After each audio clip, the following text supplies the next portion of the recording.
first of all, welcome back in your 11th accountancy class. Student, today I am going to start source document of accountancy. This chapter is very important for basic knowledge. Okay? क्या होता है, बच्चे जो है इस chapter को ignore कर देते हैं, इसको स्किप कर देते हैं। जनरली जो होता है ह्यूमन बीइंग को या स्टूडेंट्स को ये चैप्टर बहुत ही ज़रूरी है पढ़ना, क्योंकि इसी चैप्टर पे आगे के जितने भी चैप्टर हैं, ठीक है, वो डेबिट क्रेडिट हम लोग को इजीली समझ में आएगा कि डेबिट और क्रेडिट क्या होता है। मतलब डेबिट और क्रेडिट किसको डेबिट करना है, किसको क्रेडिट करना है। देखिए इस चैप्टर में सोर्स डॉक्यूमेंट ऑफ अकाउंटेंसी में हम लोग को पढ़ना है सोर्स डॉक्यूमेंट क्या होता है। ठीक है, तो हम लोग इसमें पढ़ेंगे source document and voucher. Okay, तो सोर्स डॉक्यूमेंट देखिए क्या होता है। It is a written document containing the detail of a transaction या इवेंट। मतलब कि कोई भी रिटेन जो होता है, हमारे पास रिटेन डॉक्यूमेंट है या हमारे पास कोई इवेंट है, उसको हम जहाँ पे सबसे पहले रिकॉर्ड करते हैं वो हमारा सोर्स डॉक्यूमेंट होता है। जैसे आप एज ए बिजनेसमैन, ठीक है, और आप कोई भी चीज़ सेल किए, तो ठीक है, अगर उसको सबसे पहले जहाँ रिकॉर्ड किए वो आपका सोर्स डॉक्यूमेंट होगा।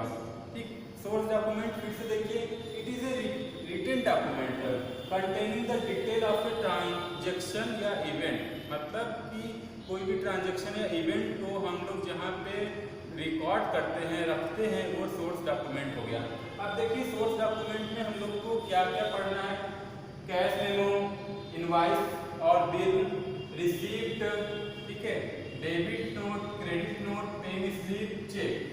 मतलब क्या क्या पढ़ना है। कैश मेमो, इनवॉइस और bill, receipt, debit note, credit note, paying slip, cheque. मतलब ये जनरली हम लोग जानते भी हैं, हम लोग यूज करते हैं, बट हम लोग को इसका अच्छे से मीनिंग क्लियर नहीं है। स्टूडेंट लाइफ में ही नहीं, जनरली ह्यूमन बीइंग इसको जानते हैं। ठीक है, हम लोग ये अपने डेली लाइफ में, बैंक में या गुड परचेज या सेल में हम लोग इसको यूज करते हैं, बट हम लोग इसका एग्जैक्ट या कोई कॉन्सेप्ट नहीं समझ पाते हैं।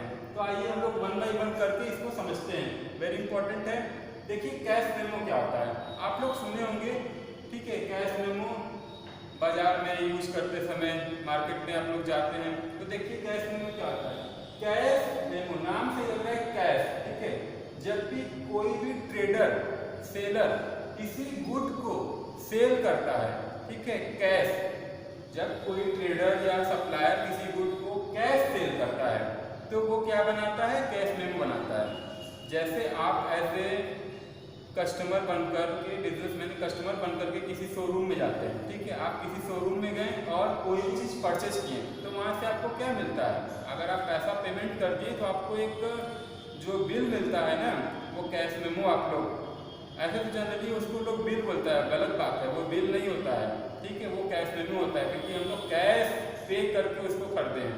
आप शोरूम में गए, कोई अच्छे से कपड़ा खरीदें, उस जो आपको एक स्लिप मिलता है वो कैश मेमो होता है। ठीक है, वो बिल नहीं होता है। बिल आगे आपको हम बताएंगे क्या होता है। देखिए इनवॉइस और बिल। अब इनवॉइस और बिल क्या होता है, जब कोई सप्लायर, ठीक, अपने गुड को ऑन क्रेडिट सेल करता है, ऑन क्रेडिट सेल करता है, उधार, ठीक है, उधार सेल करता है, तब हम लोग क्या बनाते हैं, इनवॉइस या बिल उसको बोलते हैं। मतलब कोई सप्लायर या कोई ट्रेडर जब गुड को ऑन क्रेडिट सेल करता है तब वो क्या होता है, बिल होता है। ठीक है, अगर कैश पे सेल करता है तो कैश मेमो होता है, अगर उधार पे सेल करता है तो वो क्या होता है, इनवॉइस और बिल हम उसको बोलते हैं। तो जो सप्लायर होता है उसका ओरिजिनल कॉपी अपने कस्टमर को देता है और इसका एक डुप्लीकेट कॉपी अपने पास रिकॉर्ड के लिए रख लेता है, वो सोर्स डॉक्यूमेंट है। मतलब जो उसका इनवॉइस और बिल है उसके लिए सोर्स डॉक्यूमेंट है।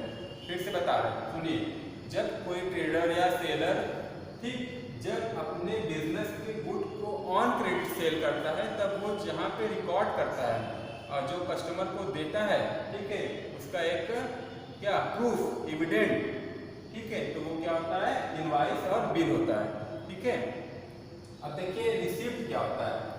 रिसिप्ट नाम से ही लग रहा है, आप लोग भी जानते होंगे कि हम कभी किसी को पैसा दिए तो, ठीक है, अपने घर पे दिखाने के लिए कि हाँ हम पैसा पे कर चुके हैं, फादर को दिखाना है कि आपने पैसा दे दिया, तो उसके लिए हम लोग उससे रिसीप्ट मांग लेते हैं।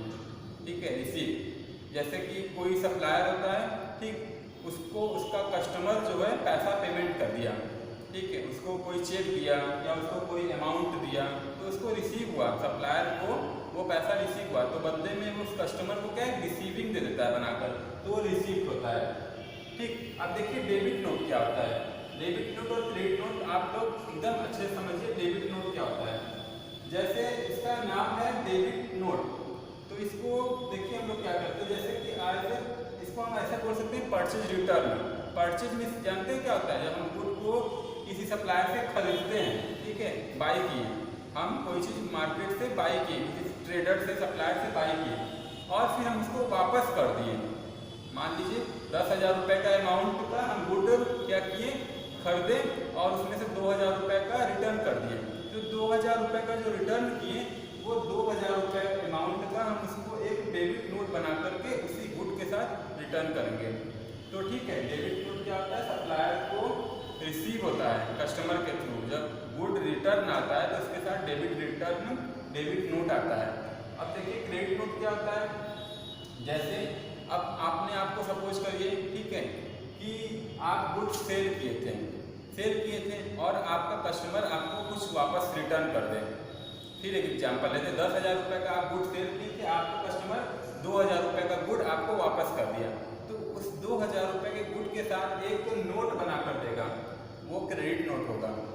इसमें क्या होता है, जब परचेज करने के बाद हम उसको रिटर्न करते हैं तो हम डेबिट नोट बना कर देते हैं, और जब कस्टमर, इसमें क्रेडिट नोट में क्या होता है, जब कस्टमर हमें कुछ गुड वापस करता है तो उसके साथ एक रिटर्न का नोट बना के देता है गुड के साथ, तो वो क्रेडिट नोट होता है। अब देखिए पे इन स्लिप क्या होता है। पे इन स्लिप आप अच्छे से जानते होंगे, बैंक में यूज होता है। जब आप बैंक में फॉर्म भर कर पैसा डिपॉजिट करते हैं, ठीक है, अब तो ऑनलाइन हो गया है, फॉर्म भर के भी पैसा अभी भी जमा होता है, डिपॉजिट करेंगे तो जो हम लोग फॉर्म भरते हैं, ठीक है, आप जानते होंगे, अगर हम फॉर्म भरते हैं फिर या तो बैंक में डिपॉजिट करें या विड्रॉ करें तो उसका एक स्लिप हमको मिलता है।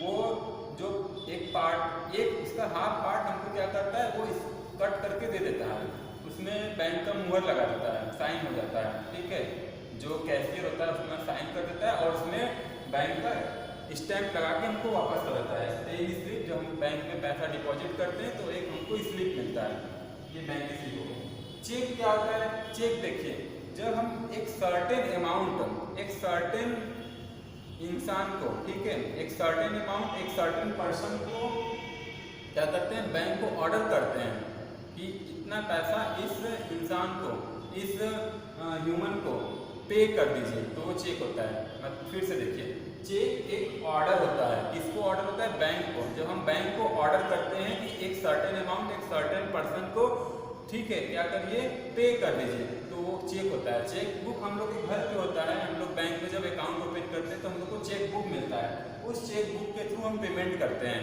ठीक है, जितना भी अमाउंट हमको पे करना होता है उस पर हम लोग उस अमाउंट को लिख देते हैं।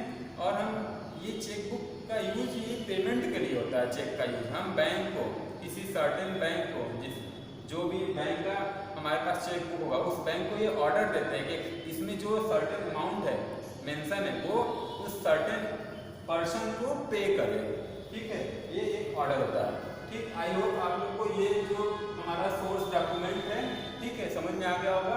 अब हम इसके बाद आपको डिस्कस करेंगे वाउचर के बारे में। तो आप लोग इसके बाद पार्ट 1 का वीडियो है, पार्ट 2 का वीडियो जरूर देखिएगा। वाउचर आप लोग के लिए वेरी इंपॉर्टेंट है। Okay, thank you.